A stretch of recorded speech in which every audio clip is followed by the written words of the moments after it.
Hello दोस्तों, नमस्कार। आपका स्वागत है मेरे चैनल पर। टेस्ट पेपर 14 के साथ आज हम हाजिर हो चुके हैं। 18 तक हमने क्वेश्चंस देख लिए थे, है ना।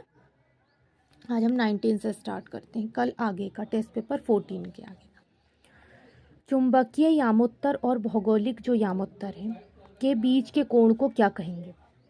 चुंबकीय यामोत्तर का और जो उसका ही भौगोलिक है उसके बीच के कोण को कहेंगे चुंबकीय दिक्पात, है ना। बहुत भयानक वाली हिंदी है, थोड़ा देखना पड़ेगा।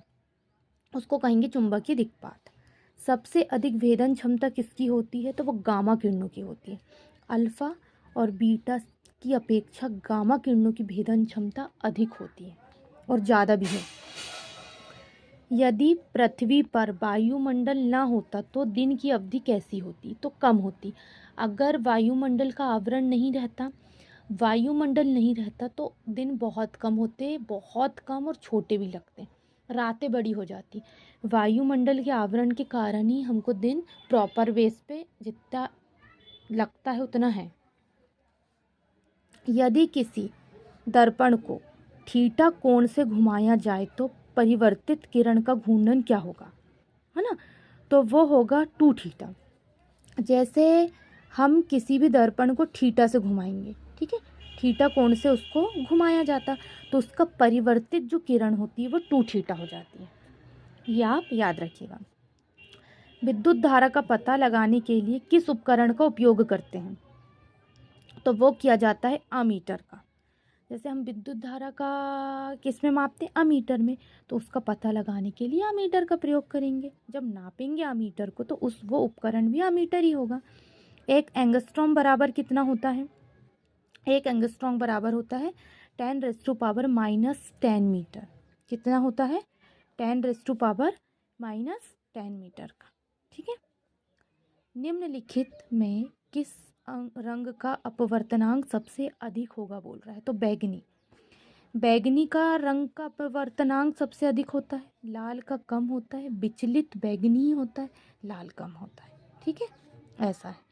ऊष्मा का सर्वोत्तम चालक क्या है, तो ऊष्मा का सर्वोत्तम चालक है पारा। पारा के अंदर जो है वो ऊष्मा सबसे ज़्यादा चालित होती है और अच्छे से चालन होता है ऊष्मा का पारा के अंदर। खाना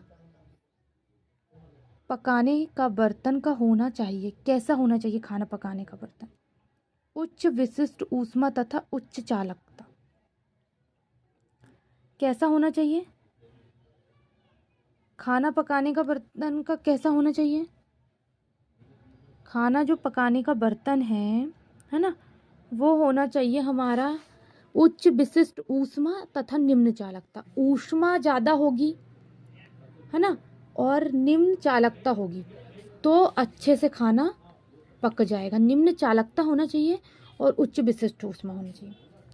किसी गैस का आयतन प्रसार गुणांक हमेशा क्या होता है, वो ये बोल रहा है, तो वो ऋणात्मक ही होता है। जो आयतन प्रसार गुणांक होता है ना, वो ऋणात्मक होता है। पृथ्वी का द्रव्यमान है 6 × 10⁻24 किलोग्राम का। क्या है, 6 × 10⁻24 किलोग्राम का पृथ्वी का द्रव्यमान है। भूस्थिर उपग्रह का अपवर्तनांक होता है 24 घंटे, मतलब 24 घंटे का है। 24 आवर्स कितना, 24 घंटे का भूस्थिर उपग्रह का अपवर्तनांक। लिफ्ट की खोज किसने की थी, ओटिस ने। लिफ्ट की खोज किसने की थी, ओटिस। ओटिस जो वैज्ञानिक थे उसने लिफ्ट की खोज की थी, है ना। उड़ते हुए हेलीकॉप्टर में ऊर्जा होती है, क्या होती है उड़ते हुए हेलीकॉप्टर में ऊर्जा, स्थितिज और गतिज दोनों, है ना। स्थिति पे उसकी स्थितिज और ऊर्जा लगती है और जो गति करती है वो हाँ गतिज ऊर्जा लगती है। तो स्थितिज और गतिज ऊर्जा दोनों होती है हेलीकॉप्टर में।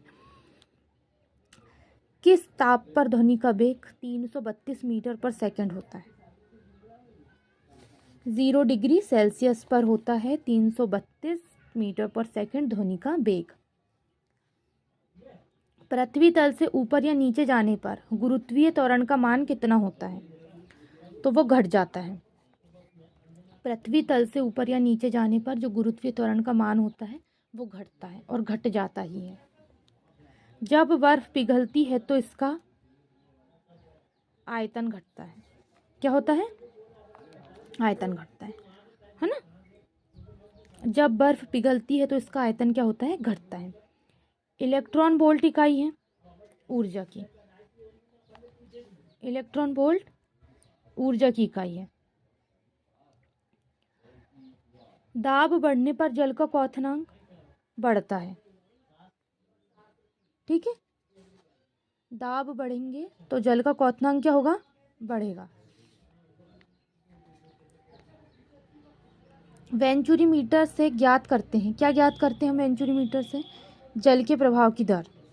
वेंचुरी जो मीटर होता है उससे हम जल का कितना प्रवाह है किस दर से दे रहा है, जैसे डैम में जो जल का प्रवाह चलता है ना वो अधिक तो नहीं हो गया, तो वहाँ वेंचुरी मीटर का उपयोग किया जाता है जल का प्रवाह की दर को मापने। अगर दर ज़्यादा हो जाएगी जल के प्रवाह की तो डैम क्या होगा? फट जाएगा, तो बाढ़ की संभावना हो सकती है, तो इसलिए वहाँ ज़्यादा से ज़्यादा वेंचुरी मीटर लगाए जाते हैं, प्रयोग किया जाता है।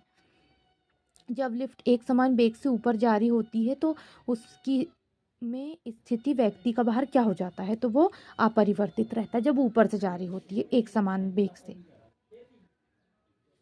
है ना, तो व्यक्ति का भार अपरिवर्तित रहता है। ठीक है, ये हमारा टेस्ट पेपर 14 कंप्लीट हो चुका है। 19 नंबर से स्टार्ट करिएगा आज पढ़ना, है ना, 39 तक।